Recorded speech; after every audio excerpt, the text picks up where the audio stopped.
بسم اللہ الرحمن الرحیم۔ السلام علیکم، میرا نام ہے ذیشان عثمانی۔ ہمارے معاشرے میں ایک طعنہ دیا جاتا ہے، اور طعنہ ہے کمزور ایمان والے۔ جی آپ کا ایمان بڑا کمزور ہے، آپ کا ایمان بڑا کمزور ہے۔ جی اصل جو تسبیح ہوتی ہے وہ تو دل سے ہوتی ہے۔ بندہ ہر وقت اللہ اللہ بول رہا ہو، دل اللہ اللہ بول رہا ہو، خون کے اندر اللہ اللہ گردش کر رہا ہو، اور یہ کہ آپ بیٹھ جاتے ہو اور یہ تسبیح چپ چپ کر کے چپنے لگ جاتے ہو اس تسبیح کے اوپر، یا اس کے اوپر ٹک ٹک کرنے لگ جاتے ہو، یہ تو کوئی طریقہ نہیں نا۔ اصل تو وہ چیز ہے جو بندہ دن رات کر رہا ہو، اور جو دنیا ہے وہ بھی اللہ کے لیے، اور جو دین ہے وہ بھی اللہ کے لیے، اور ساری لوگ ایسی باتیں کر کے آپ کو گل ٹرپ میں ڈال کے چلے جاتے ہیں۔ تو میرا ایک دوست ہے عبداللہ، میں نے اس سے پوچھا، میں نے کہا یار یہ کمزور ایمان والے لوگ بولتے ہیں ایمان بڑا کمزور ہو گیا ہے، اس کو کیسے طاقتور موٹا کروں، کوئی نہ کوئی طریقہ بتا۔ تو اس نے مجھے بڑی عجیب بات کی اور مجھے بڑا غصہ بھی آیا۔ میں کہا جی پاگل آدمی ہے، کوئی سننے گا مولوی صاحب تو کفر کا فتویٰ لگا دے گا، بہت چھتر پڑیں گے۔ تو میں کہا بھیا کیا بول رہے ہیں؟ تو کہنے لگا کہ یار میں چاہتا ہی نہیں ہوں کہ میرا ایمان اتنا مضبوط ہو جائے کہ میں آخرت سے بے نیاز ہو جاؤں۔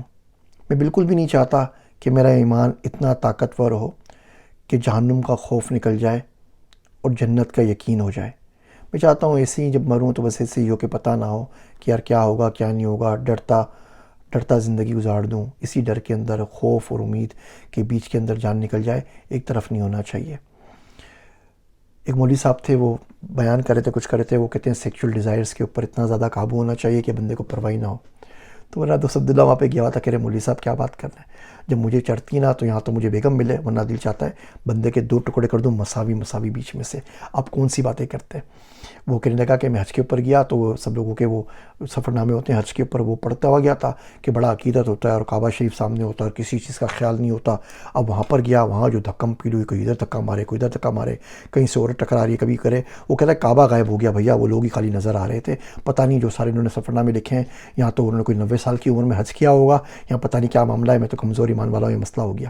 وہ میرے ساتھ کھانا کھانے نہیں جاتا باہر انڈین ریسٹورنٹس وغیرہ کے اندر، وہ بولتا ہے میوزک بج رہا ہوتا ہے کوئی نہ کوئی، میرے ساتھ پرابلم یہ ہے کہ میرا ایمان بڑا کمزور ہے اور یادداشت بہت طاقتور ہے، تو اگر میوزک بج رہا ہے تو وہ ذہن میں آ جاتا ہے، پھر جب نماز پڑھ رہا ہوں وہ میوزک بجتا رہتا ہے 3-6 مہینے لگ جاتے ہیں اس کو اپنے سسٹم سے نکالنے کے لیے۔ میرا ایمان بڑا کمزور ہے یار، میں ایسی جگہ پہ جا کے کھانا نہیں کھا سکتا، یہاں پہ میوزک چل رہا ہو، گھر پہ کھا لیں گے، پارسل لے لیں گے، کچھ کر لیں گے، کسی ایسی جگہ چلے جائیں گے، یا ان سے ریکویسٹ کر لیں گے بھیا میوزک بند کر دو، 15 منٹ میں کھانا کھا کے چلے جائیں گے، کر لیا تو ٹھیک ہے ورنہ کہیں اور چلے جائیں گے۔ کہنے لگا کہ وہ کانٹینٹ کریٹرز کا ایک اجتماع تھا، کانفرنس، وہاں پر گیا۔ اب وہاں پر گیا تو وہاں پہ لوگوں کے حلیے عجیب و غریب تھے، وہاں پہ لڑکیاں تھی جوان، وہ آدھی استینے کی بازو والی، انہوں نے وہ شرٹیں پہنی ہوئی تھی، پیٹ بھی ان کے نظر آ رہے تھے، تو میں پریشان ہو گیا۔ تو آرگنائزر کو نے بولا بھائی کہاں جا رہے ہو؟ بھیا میں تو جا رہا ہوں۔ بولے کیوں؟ کہنے کا بھیا میرا ایمان بڑا کمزور ہے، ایسی کوئی چیز دیکھ لوں گا میری نمازیں خراب ہو جائیں گی۔ آپ طاقتور والے ایمان والے ہو، آپ کو ان چیزوں سے اثر نہیں پڑتا، آپ یہاں پہ رہ کے کام کرتے رہو۔ تو بہرحال اس سے مجھے سیکھنے کا یہ موقع ملا کہ جو کمزور ایمان، طاقتور ایمان کے لوگوں آپ کو ہٹا دیتے نا، اسے نہ ہٹا کریں بھیا۔ بندے کو دین کے معاملے میں تو بہت ہی خود غرض ہونا چاہیے۔ آپ نماز سے پڑھتے رہیے، آپ جپ رہے ہیں نا نام اللہ کا، جپتے رہیے، تسبیح پڑھتے رہیے۔ نہیں آیا آپ کے دل میں، نہیں آیا، نہیں آپ کے رگوں میں دوڑ رہا، آپ بیان بھی سن رہے ہوتے ہیں تو آپ کو خیال کسی فلم کا آ رہا ہوتا ہے، کس کا آ رہا ہوتا ہے، یہ چلتا رہتا ہے، یہ ایمان کمزور ہے۔ چلتا رہے، کرتے رہیں، اس سے باز نہ آئیے۔ یہ نہ ہو کہ آپ بولیں کہ دل کی تسبیح ہوگی، دل دھک دھک کر رہا ہوگا، ساتھ ساتھ اللہ بول رہا ہوگا، اور جو ہاتھ میں تسبیح ہے وہ چھوڑ دیں، اور آپ بولیں جی 24 گھنٹے دنیا میں جو بھی کام کروں وہ بھی اللہ کے لیے، اور جو 5-10 منٹ اللہ کا نام لے لیتے ہیں وہ بھی لینا بند کر دیں۔ ہمارے بچپن میں تو گھروں میں قرآن خوانیاں ہوا کرتی تھیں، کوئی نیا بزنس ہو، کوئی نیا انیشیٹو ہو، کوئی بندہ نئے گھر میں جائے تو ہمیشہ قرآن خوانی کو ہوا کرتے تھے، اب نہیں ہوتے۔ وہ گھٹلیاں ہوتی تھیں کھجور کی اور املی کی، اس کے اوپر آیت کریمہ کا دور ہوتا تھا، 1.25 لاکھ مرتبہ وہ لا الہ الا انت سبحانک انی کنت من الظالمین پڑھتے تھے۔ اب ڈھونڈے سے بھی نہیں ملتا، شہر میں ڈھونڈتا ہی رہ جاتا ہوں، کوئی بندہ ہو، کوئی آیت کریمہ کے ورد پہ بلا لے، کوئی قرآن خوانی پہ بلا لے۔ تو یہ کمزور ایمان اگر آپ کا ہے، اور میری طرح بہت سارے لوگوں کا کمزور ایمان ہے، تو اس میں گھبرانے کی بات ضرور، پریشانی نہ کی کوئی ضرورت نہیں ہے۔ اور جب لوگ طاقتور ایمان والے ملا کریں، بڑے لوگ ہیں، ان کو سلام کیا کریں، ان سے دعاؤں کی ریکویسٹ کیا کریں، لیکن اٹس گلٹ فیل میں ٹرپ میں نہ چلے آیا کریں کہ جی وہ آگے نکل گیا، بہت پیچھے رہ گئے۔